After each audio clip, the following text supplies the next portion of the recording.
Over the past several weeks, I have been talking to lawmakers and their aides in several states. Slowly but surely, we have developed a Zoom group. It involves a handful of states, and a few lawmakers are in that group. And if the teams that I've connected with in other states, lawmakers, senators, House members, are not in the group, at least aides of theirs are. So we are really starting to get some momentum here, and it could not be at a better time. In fact, I'm kind of pushing double time to see how many more we can get on board with this, because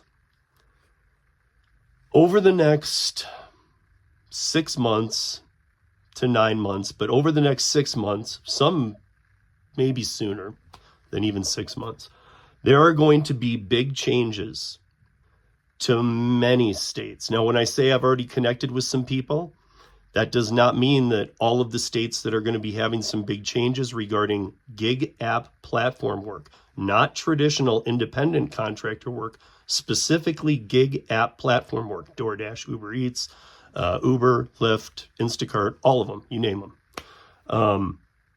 But I'm trying to get as many people on as I can, and I'm knocking down doors quicker than ever right now because we've been working on this for a long time. And we will, over the next few weeks, in some of the live streams and other videos and on this channel, be talking about each state and the direction in which they're heading with some of this legislation. It's been coming for a long time. I think that there were a couple of things that everybody needs to know. When we passed everything here in Colorado, we did that town hall. We had Senator Priola there. We had 125 gig workers show up. We had House member Stephanie Vigil, and we had Senator Kevin Priola attend. A lot of changes have been done here. That has led to getting down the rabbit holes with all the other states. We're going to be talking about all these states. So as always, leave your comments below. And please, guys, if you are going to want to, over the next 6, 7, 8 weeks, let's call it 2 months, we're going to be talking about a lot of these on live. So if you're not subscribed to the channel, hit the like on this video, share it. I don't say this on anything except for 13. And please, as always, leave comments. Leave questions, comments, and concerns below regarding this video or any other 13 episode. I respond to all of them. Today, we've talked about we've talked about the general independent contractor law state to state and how it will be treated differently, but there's basically a 3-prong system. It doesn't have to be the ABC test, but it's something along those lines. B and C we've talked about pretty much at length. A we've just kind of passed over because in many ways they break these all the time. We're going to focus on that one today, and that should be a hint to you guys on what's to come with many of these states. So focus in on this, take it in. Even if you've heard it before, take it in. So more states than you think are fast-tracking legislation, and there's a few factors behind this, okay? There are elections coming up. Not everything is on the presidential cycle or on the national level. There's a big election coming up in New Jersey this November, but next year, 2026, there are many elections coming up. And these bills and this legislation has to be fast-tracked through, or it faces going idle for a long time. There's going to be good, bad in this legislation. It's time to figure out what you want to see in your gig app reform. And I'm going to really put myself out there and try and help you guys out. If you have any questions about your state, again, questions, comments, and concerns below, please. I will help you get in touch with writing an email, a simple one.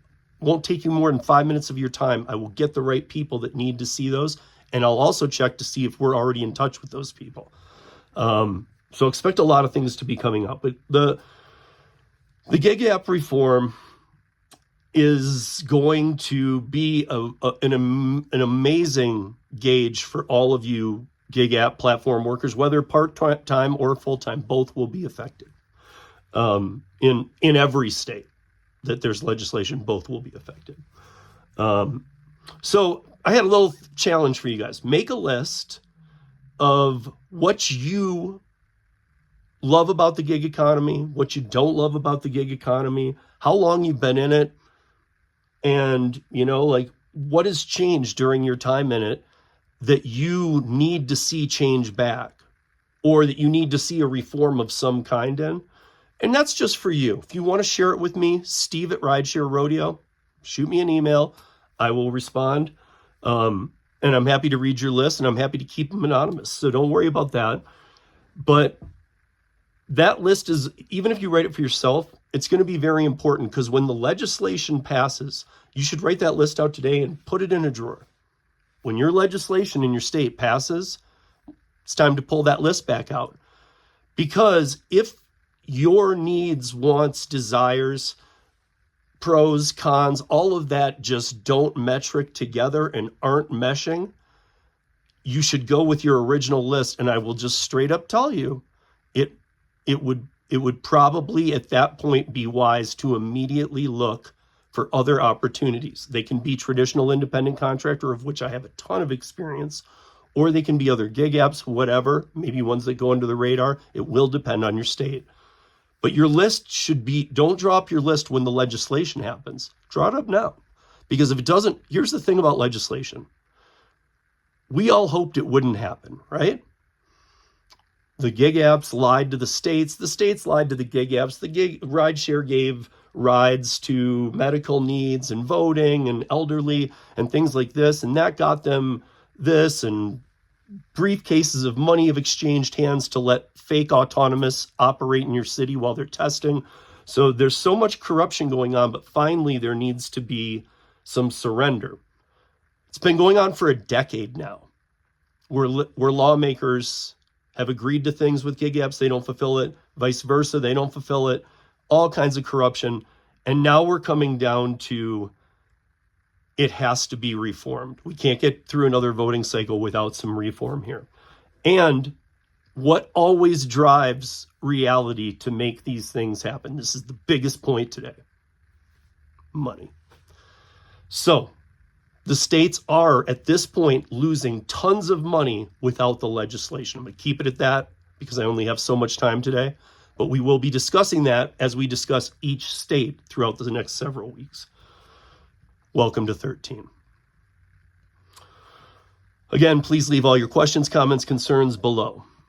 Most legislation will not help gig workers, but instead hurt them. Even at first glance, if it does not appear to, it will. Legislation never gets better. Once you open the door to it, it just gets more and more and more. The only people that would see a perk to any of the legislation I've been able to see, or people I've been able to talk to, are the few people, the very few, who are writing lawmakers, because all of us are not. I'm in touch with all this, and I am. I understand, but we're not doing it. The only people doing it are the people who want to be W-2 employees, and also in that comes union. And I'm going to be able to back all of this here very shortly. But if you want to be a union W-2 worker and drive your car for rideshare or food delivery, great. There's I would ask you to go look at Fresno Logistics and what they're doing in Austin, how much they pay you hourly to use your own vehicle, and you have to quit the platforms but work them full time through these things. It's corruption at its best. It's the worst paying, and you're destroying your car. And it has, I've always said, floor meets ceiling. It takes that level down another 5 notches.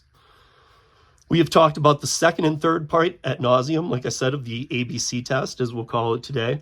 Today, I really want to focus in on the first part, though, that you, the gig worker, is 100%, and that, again, keyword, 100% free and clear from the hiring entity you are performing the work for after accepting the offer.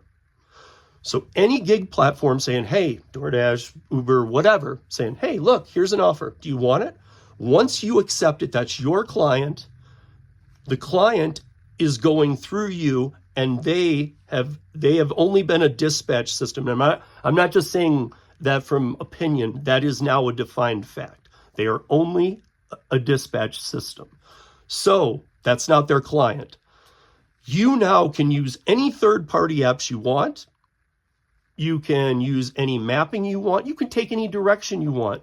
You can make deals with if a rideshare passenger, and if they say, hey, can you take this other way? Even if it's just for scenic on the way to the airport. Yep. You don't have to follow. In fact, the platforms don't have any right at that point to even interfere.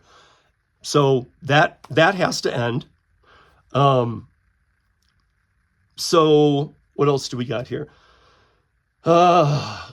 Many of these states are going to be pushing for the extremely failed results we have witnessed in California, Washington State, New York, where it's a Prop 22 model. If you guys are familiar with Prop 22, I've talked about it ad nauseum. If not, look up California Proposition 22 or California Assembly Bill 5. Google either of those, read them. I don't need to go to that part today. So here's what I'm trying to do, because a lot of states coming on board now are looking at that Prop 22 model from 2020 and going, yeah, let's do that. Because all they've heard from are the people driving who want unions and to be employees. They need to hear from us. And I'm going to help that process go. But they all want to go to this Prop 22 model. It sucks. And it will never benefit you. What I'm trying to push for, and what we're doing here in Colorado, is a 3-piece plan. In Colorado, we're through the first 2. First, complete driver and to the driver and the customer transparency on all transactions, which can be audited quarterly upon request of the state, and all of the numbers have to match, so there can be no cooking the books. It's a great move. Second, deactivation challenge. Not just through the app, you can go that route, but here in Colorado, you can ask for a review of a 12-person panel, and the gig apps agreed to this. Those 2 are in law. The third piece is coming into law here soon, guys. Complete 100% removal, annihilation of driver stats and metrics. They can no longer use them. And that's a hint to a lot that's coming up. And that's 13 in under 13. Stay tuned, subscribe, like, comment. Have a good weekend. Peace.